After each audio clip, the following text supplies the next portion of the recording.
Next segment, where we left off.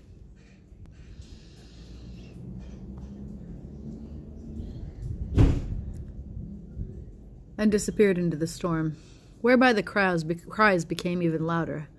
Eleven's white blonde, long locks tied up in knots from the Ranakans, who are master knot tiers of magical prowess, activated his spine into throws of multiple arms of power. Ignitia, Eleven spoke aloud.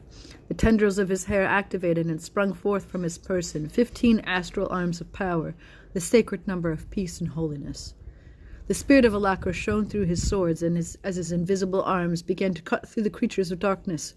Into their hearts sprang the yellow-white magic from beyond, as the creatures converted from hearts of black darkness to rows of evergreen forests.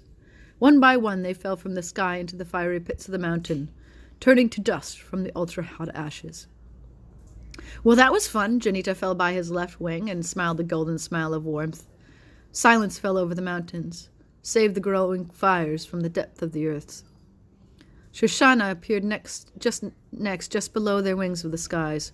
The birthing groans of the earth can be heard once more below the terrifying shrieks of the Skulkeries. The groans from the earth could now be heard in the silence. Here's hoping beyond the hope of all hopes we have vanquished this outbreak of disaster. The words fell out from behind them all. Jacques Lornbron resembled the face of a grand lion from the prides of the Grand Hollows, the landscape just to the west of the great territory. There was a great comfort in his words. All bowed to his presence. I see you, Great One. You have performed well in these holy skies. Let's assess the injured and gather ourselves back for the Feast of Ages. This festival only comes once every quadricent. 4,000 years is a hell of a long time to wait, Eleven commented. Have you even seen one yet? Jested Shoshana. A giggle escaped Janita's belly, and the ether rang with magical bells and jingles activated by her laughter.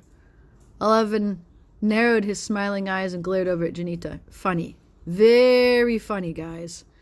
Janita's delight made the bells jingle even harder, and Eleven moved in close and whispered into her ear.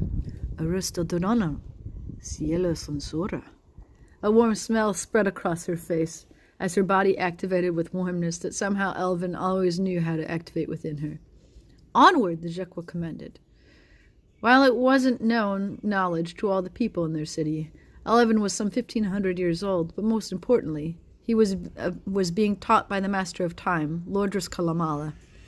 She was the mystical being for which no time would stand, which made her somewhat of an enigma. As the group moved through the skies and checked in with the casualties of the war, they wiped the memories from the skies to find what exactly they were in for the coming ages. Fostrana was found in the wound camp, tending to the wounds created on the field.